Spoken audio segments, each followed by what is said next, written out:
recule, encore, recule, recule. Vers le rétro s'il te plaît Alex. Non mais, voilà, magnifique. Magnifique.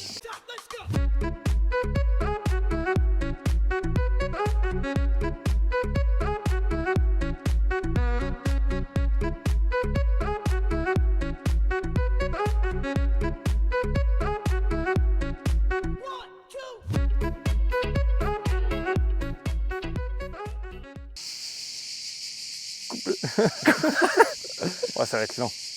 Ouais, ça va être long. Ouais. Bonjour à tous, j'espère que vous allez bien. Aujourd'hui, je suis accompagné d'Alex. Salut Alex. Salut Ben.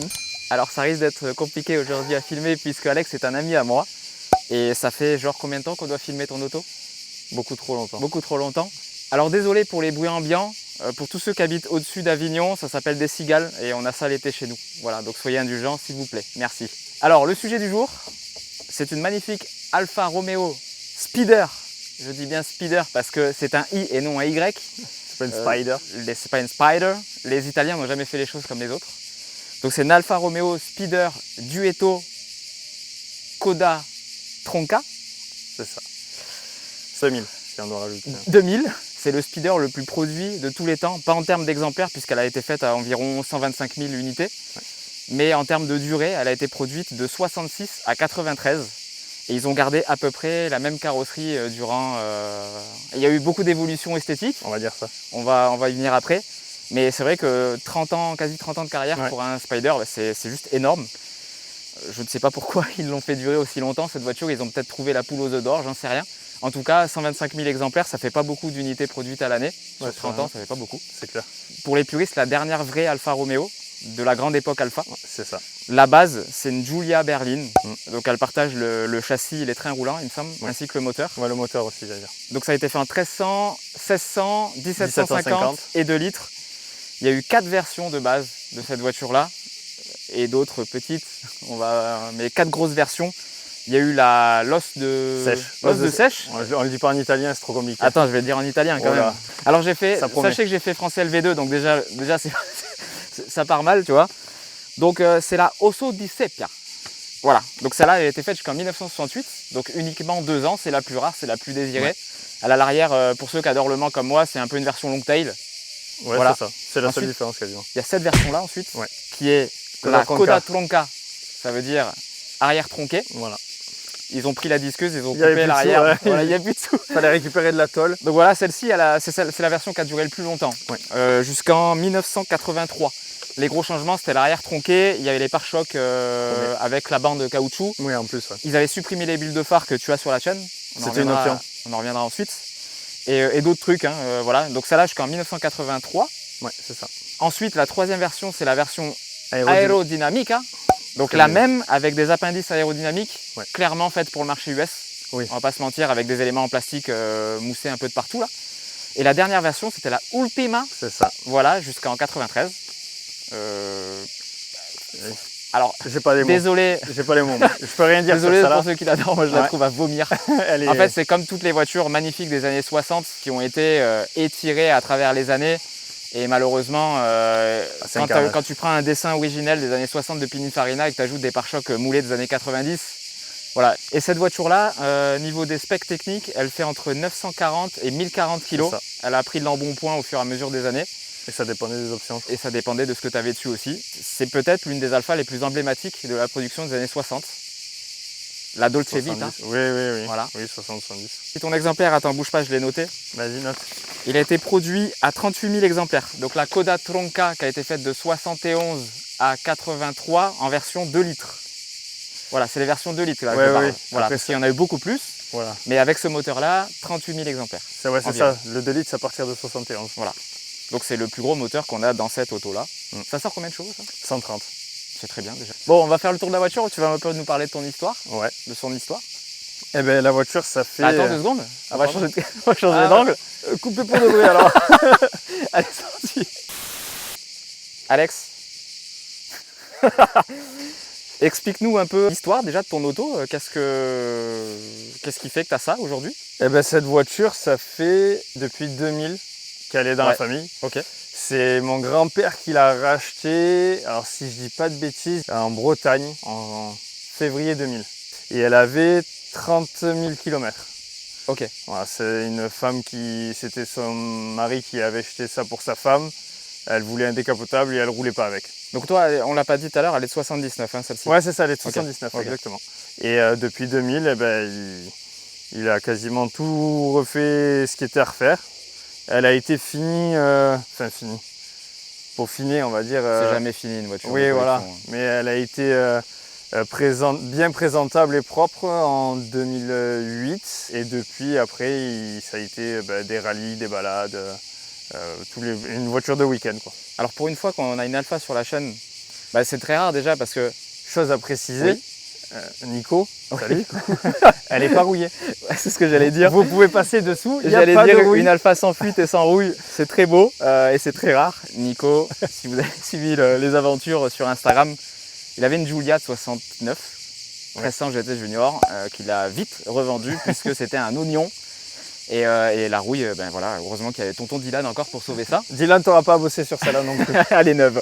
On va faire un petit peu le tour. On va commencer par la couleur qui est assez spécifique quand même. Ce coquille d'œuf là un petit peu. C'est pas du jaune, c'est pas du blanc. C'est un crème. C'est un crème italien. Qui lui va ravir d'ailleurs. On dirait un petit yaourt comme ça. Et t'as pas le nom de la teinte en tête? Non. Voilà. De toute façon, si je la trouve, je la mettrai en bas. Si vous avez rien qui s'affiche, c'est que j'ai eu la flemme de chercher. On les voit souvent en rouge, ces autos-là. Très souvent en rouge. Ouais. Et du coup, c'est pour ça que j'aime beaucoup la config de celle-là, puisqu'on n'en voit pas souvent. Elle est très propre aussi, hein, franchement. On sent que c'est la voiture qui n'a jamais eu d'accident, qui n'a jamais eu de soucis. Mon grand-père était très méticuleux. Ouais, et dans le garage, on a... là, du coup, pour finir l'histoire, c'est mon grand-père roule plus. Ouais. Et du coup, il m'a cédé la voiture. Et j'ai récupéré toutes ses pièces et tout ce qu'il a fait. Et j'ai dans le garage, j'ai un deuxième... J'ai un jeu de train, j'ai un deuxième moteur. Ah ouais. T'as une deuxième voiture sans la caisse, quoi. Quasiment. Ah ouais, j'ai des bulles, il était très méticuleux, il voulait qu'elle soit nickel. Il a réussi. Elle est super propre. Et non. C'est vrai qu'on s'amusait beaucoup à bricoler dessus, même quand moi j'étais gamin. Donc, c'est une Alfa. Hein. C'est vraiment une histoire. Et encore que ça va, pour une Alfa, elle n'est pas non plus. C'est pas catastrophique. D'accord, tu parlais des bulles, du coup, c'est l'une des spécificités de la version Os, j'en retiendrai jamais le nom, Os de sèche, voilà, qui avait les bulles qui ont été retirées sur la version Koda Tronca. C'est ça, et qui était en option. D'accord, donc en option, ils les remettaient. Voilà, exactement. Donc ils te niquaient chez Alfa parce qu'ils ont enlevé un truc qui était de base sur la voiture. Ils ont fait payant, exactement. C'est exactement ça. Merci Luigi. D'autant plus que... Alors maintenant, ça coûte un braquage. J'imagine, ouais. Et ça se retrouve sur certains, il y en a certains qui les produisent encore et ça coûte, c'est hors de prix. Qui c'est qui fait ça d'ailleurs? C'est quoi? C'est Carello? Ah ouais, c'est Carello.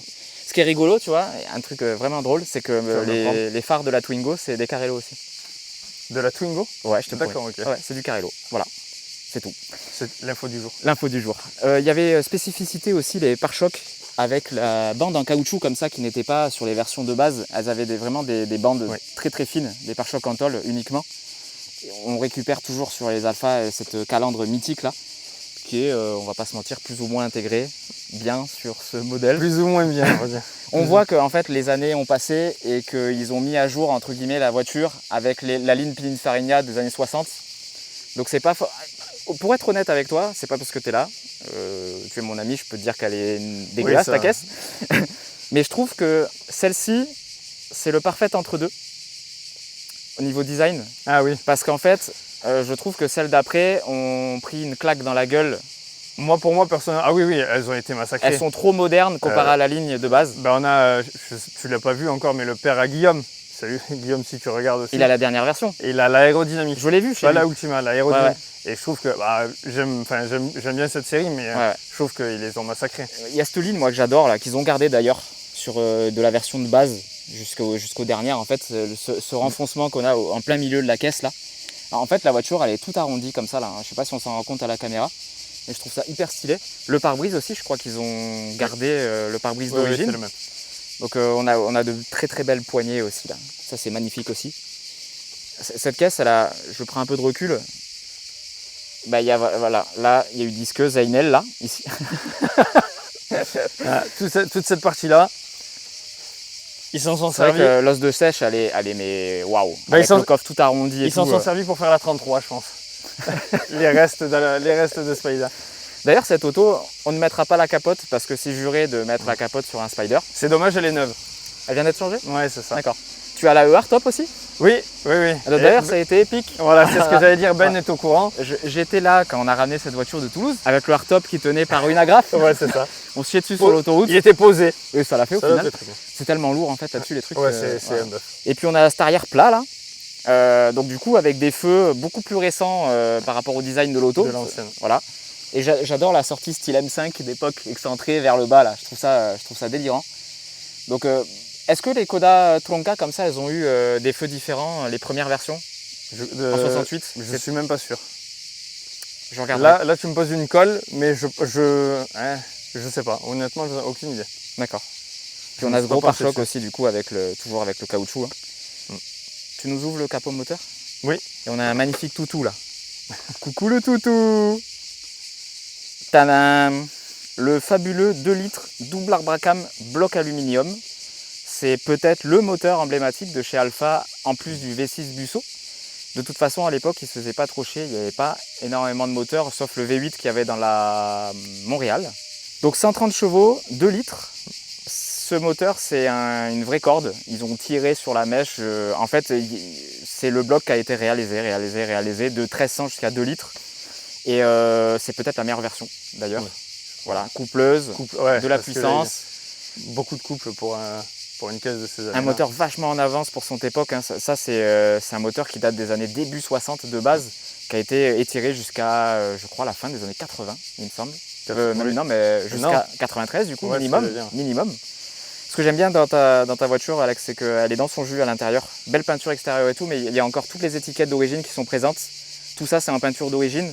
Boîte 5 vitesses, manuelle, évidemment. Elle n'est jamais sortie en automatique, cette auto. Non. Même aux États-Unis. Non. Ce qui est rare pour une voiture qui était faite à la base pour le marché américain. Écoute, on va aller voir ce que ça donne, ce petit 2 litres sur la route. J'en ai jamais testé. Avec grand plaisir. Hein? Let's go. Let's go. Let's go. Let's go. Let's go. Joy, dis bonjour aux abonnés. On bat les couilles, frère. Alors, nous voici au volant de l'Alfa Romeo Spider Duetto Koda Tronca 2000 Veloce, 1979. Exactement. Alors, il y a un truc, moi, déjà, qui me gêne déjà d'entrée. C'est déjà la position de conduite. On disait hors caméra que ton grand-père, il a rehaussé le siège. Il était petit, ton grand-père. C'est ce que j'allais te dire. Il était plus à l'aise. Moi, je fais 1m70, donc déjà, je vois presque au-dessus du pare-soleil, quoi. Et puis les pédales, comme elles sont vachement remontées, je suis obligé de plier la jambe. Moi, c'est horrible. Hein. Quand je conduis longtemps, je suis obligé d'appuyer sur ma jambe sur la commande centrale. Voilà. Sinon t'as une crampe. Oh putain. Ouais, donc là, en fait, l'accélérateur, il est vachement haut. Donc là, vous avez, les amis, la meilleure voiture de tous les temps ici, là. Voilà. Makera Twingo. Coucou. Et c'est une coriandre en plus. J'allais dire c'est la même que la tienne. J'avais jamais vu celle-là. On va parler un peu de l'habitacle tant que la voiture chauffe. Et que les GoPro chauffent aussi, hein. C'est sûr, vous allez avoir un cut GoPro aujourd'hui, c'est sûr. On a un magnifique volant personnel, 3 branches. Ça, je suppose que c'est le klaxon? C'est le premier, ouais. Okay. Le premier klaxon. Il y en a 3? Oui, non, c'est les mêmes. Il y a celui-là et il y a celui-là. Donc l'énorme volant personnel, 3 branches en bois, magnifique. Il y a des logos Alfa partout dans cette auto. On en a sur le cendrier, évidemment. Oui, partout. Alors, il n'y en a qu'un là de cendrier parce que dans la Giulia Nico, on en avait compté 6. Non, moi, il n'y en a qu'un. Bah après, le clopo, tu le mets à l'extérieur. Exact. À l'époque, j'ai fait de forêt, on s'en foutait, donc ça passait par la fenêtre. Luigi, la Marlboro à l'extérieur. J'adore le tableau de bord, on a 2 compteurs profonds. Ça, c'est clairement ma 240Z a pompé sur Alfa Romeo pour le tableau de bord parce qu'on a les 2 compteurs profonds qui sont typiques des Alfa avec le compteur qui monte jusqu'à 8000 et le compteur qui monte jusqu'à 220 km/h. Et ensuite, on a une planche de bord tu sens que c'est une Giulia adaptée au cabriolet parce que les commandes de ventilation comme ça à la verticale alors que normalement c'est horizontal. Puis ils t'ont mis les boutons un peu là où ils avaient de la place, quoi. Là où il y a la place. Voilà. Là c'est quoi? T'as juste un bouton pour activer la ventilation, c'est tout? C'est ça, exactement. D'accord. Et on a 3 manos, on a le niveau d'essence, on a la pression d'huile et la température d'eau. Voilà, c'est à peu près tout ce qu'on a à dire. Et le levier en stylé monospace, vachement haut vers le tableau de bord, quoi. Puis après, on a 2 beaux sièges assez confortables, on va dire. Oui. Le saut de vent pour les puristes, c'est pas d'origine. D'accord. C'est une option. Ah, il est d'époque aussi? C'est une option aussi. D'accord, ok. Bah, je pensais que ça avait été mis d'une voiture plus récente ou pas du tout. En adaptable. D'accord. c'est mieux quand même quand tu roules au-dessus de 80, je suppose. On sent la différence. Pour le petit chien-chien. Après, franchement, là, la prise en main de la caisse, tu pourrais la laisser à n'importe qui. Ah oui, tu pourrais la conduire. C'est hyper facile. Bon, le châssis, tu sens que c'est ouais. C'est un château de cartes. Voilà, exactement. Château de cartes qui n'est pas très rigide. Mais bon, ça, c'est à peu près tous les cabriolets. Tout pire, les cabriolets des années 60, ils avaient très peu de renfort. Il n'y en a pas là. Ouais, donc, ça se sent en tout cas, à la conduite, ça puis se sent. Puis tu as tous les trucs qui tremblent à l'intérieur en métal. Là. Oui. Les zing-zing un peu partout. Mais si ça fait pas de bruit, c'est que ça marche pas. J'entends pas la caisse se déchirer, c'est bon signe. Non, déjà. Non, ça bouge pas, ça, c'est bon. Alors, cette voiture-là, vous avez jamais eu trop de soucis de fiabilité sur cette auto? Non. Ah, c'est rare pour une Alpha. Alors, je vois qu'on a 3 Komodo. Qu'est-ce que c'est le Komodo du milieu là? Ça, c'est le clignotant. Et ça? Ça, c'est les phares. Tu pivotes. Et là? C'est une bonne question. Les essuie-glaces. Les essuie-glaces, pardon. Mais c'est très chiant là. Là, tu tournes en fait. Ah, pour les phares? Voilà. D'accord. Ah, le couple, par contre, ouais, on est à 1500, ça part tout de suite, quoi. Toi qui me critiquais sur la 5ème, que j'avais jamais réussi à la passer. T'es au quart. T'es déjà en 5ème là? Bah oui. Ça. Je sais qu'elle est vieille, mais quand même. C'est très très confortable. En fait, cette caisse, tu pourrais taper des bornes vraiment sans problème. Facilement. Assez agréable d'ailleurs avec... Bon là, on a les vitres relevées. On a le remous à l'arrière là, mais on n'a pas d'air qui rentre dans l'habitacle, on est bien là. Un toutou, on est bien, Joy. Joy, on est bien là. Oh là là, les chouilles. De la bave de chien sur le volant. C'est pas grave. Putain, mais franchement, à rouler, t'as l'impression de rouler dans une voiture des années 80. Tu sens pas la carburation. Souple, Elle est hyper bien réglée. Et puis les 4 freins à disque, tout est souple en fait. Le freinage est souple, la direction est souple, la boîte, tout est souple en fait. Bon, la 4ème, j'ai galéré à la trouver la première fois là, mais là c'est bon, je sais où aller. Oui, une fois que t'as l'habitude, ça passe. Tu peux me remettre le klaxon sympa? Et tu veux klaxon.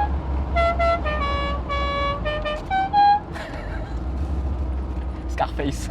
Ouais, par contre, la position de conduite, j'aime pas. Non, c'est terrible. Ah ouais. Mais c'est pour ça qu'il faut qu'on s'en occupe. Ah ouais. T'es étriqué en fait. Toi, imagine-moi. Ah ouais, non mais déjà, et je suis pas grand, hein, normalement je me fais à toutes les voitures. Moi j'ai la taille idéale, hein, mais... Bon, là il y a un peu la chienne au milieu. Mais... Ouais, mais après, ouais, je suis dans le volant là. C'est ça le problème. J'ai les pédales, j'ai l'impression que les pédales sont sous mes couilles. C'est un délire. Bah, le souci, c'est que voilà, mon grand-père fait 1m60. Et du coup, là, c'est pas des... Il a mis des cales en bois. Ouais, c'est pas des cales. C'est pas hyper safe quoi. Non, là, il a mis 2 troncs. Donc là, en gros, on tape, on lance. Ah oui. On part avec le choc. Et je les ai vus il n'y a pas longtemps. Et il faut qu'on les enlève. Alors évidemment, dans les voitures de cette époque-là, Ah, et celle-là aussi. Qu'est-ce qui c'est? Alors chef, j'espère qu'il a mis un ticket de parking. Parce que là... Donc je disais que dans les voitures de cette époque-là, l'année 60-70, vu qu'il y a des chromes partout, bah, c'est pas hyper pratique quand tu es en cabriolet, vu que tu as toutes les réverbérations qui te titillent les yeux. J'ai oublié mes lunettes de soleil comme un gros con. Ça doit piquer. Donc là, je vois à moitié en fait ce que je fais. Mais tout va bien, je vais te ramener la voiture comme il faut chez toi. Là en vrai, voilà, là tu vois, là tu profites. Oui, c'est le genre de petite route où tu es tranquille. J'ai même pas envie d'appuyer en fait. Là vraiment, ce moteur il est vraiment fait, tu sens, pour le couple et pour vraiment couler. Le bruit des carbus est pas désagréable aussi. Qu'est-ce qu'il y a? Je sais pas si on le voit à la caméra, la chienne elle est en train de se faxer sous mon bras. L'impression que j'ai avec cette voiture, c'est qu'à chaque fois que je la prends, même quand je la prends, ça m'arrive de la prendre pour aller au boulot de nuit, j'ai l'impression que je suis en vacances. Je vais au boulot, mais je suis décontracté comparé à... Ouais, c'est vraiment une conduite cool quoi. T'as limite pas envie de t'énerver contre le premier connard qui va faire une queue de poisson. Exactement. Surtout que chez nous, c'est pas comme si ça arrivait tous les... Ce que j'allais dire, tu vois, quand tu sens le couple. Puis là, tu vois, vraiment, je me sentirais pas de vraiment arsouiller sur ce genre de route avec ce châssis là. Ah, ça glisse vite. Hein. Ah là, genre... Et puis pour attraper... Premier arbre, à mon avis, tu dis salut, comment tu vas? Ça va, Ben? Enchanté. En fait, tu sens vraiment que la Giulia n'était pas faite pour être découpée en cabriolet. Non, clairement pas. Celle de Nico tenait la route, contrairement à celle-là. Alors que et encore là, vraiment, j'appuie pas du tout, mais la voiture peut faire peur. Dans le comportement de la caisse, là, on sent vraiment tous les mouvements de caisse et tout. C'est du chamallow, de chamallow italien là. Quand je vois les gars dans les années 80 qui faisaient des rallyes avec, je peux te dire que là, Le manche, il l'avait pas que sur la voiture.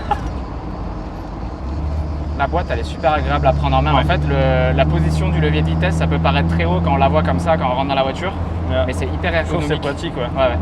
Après, le volant est tellement beau, c'est dommage de le changer. Mais tu vois, là, pour le coup, il en faudrait un plus petit. Bah, la direction, elle n'est pas si lourde. Donc du coup, je pense qu'un petit volant, tu vois, un prototypo ou quoi. Ouais. Mais celui-là, il est tellement magnifique avec les commandes et tout. Là, c'est trop beau, quoi. Vous inquiétez pas, on n'a pas perdu la chienne en route. Hein. Alex l'a juste descendu parce qu'elle prenait le soleil, la pauvre. Là, moi, je vais rentrer écrevisse chez moi, comme c'est ce que j'ai à chaque fois que je sors. De toute façon, je pense qu'on va couper la vidéo ici. J'ai pas d'autres choses à dire sur cette auto, mis à part que c'est une caisse de balade très sympathique, avec un extérieur charismatique au possible. Ouais. Peut-être l'une des alphas les plus importantes de la production des années 60, je pense, à mes yeux. C'est une voiture que tout le monde connaît en vrai. Bon les amis, on va conclure cette vidéo. Du coup, j'espère qu'elle vous aura plu, j'espère que le modèle vous aura plu, j'espère que la chienne vous aura plu. Première chienne sur la chaîne. C'est ça. Si vous voulez renouveler l'expérience, vous me le dites. Alex, merci encore de m'avoir prêté ta belle auto. Depuis le temps que je devais la rouler celle-là. Avec plaisir. Voilà. Donc vous savez ce qu'il vous reste à faire si vous avez l'habitude. Hein. Un petit like, un petit commentaire pour me dire ce que vous en avez pensé. Mais surtout un putain d'abonnement à la chaîne. C'est encore gratuit, profitez-en, je fais que le dire.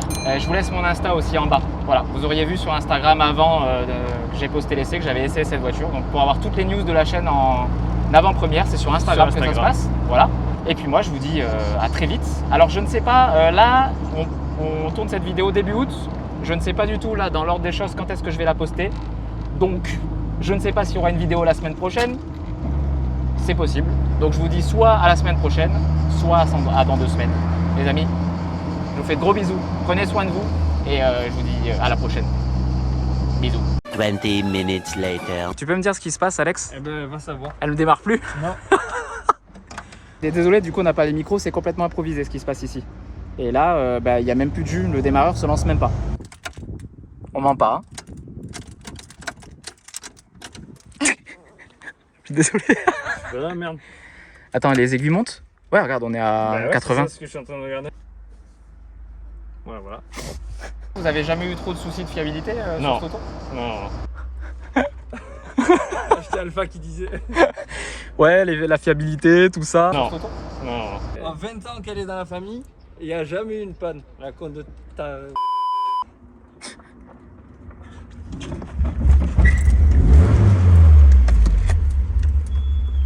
Le démarreur qui a pris un coup de chaud, non? Ouais, sûrement, ouais. Il faudra que tu testes ce soir à froid. Ouais, c'est ce que j'allais dire. Voilà. Allez, achetez une Alpha, hein.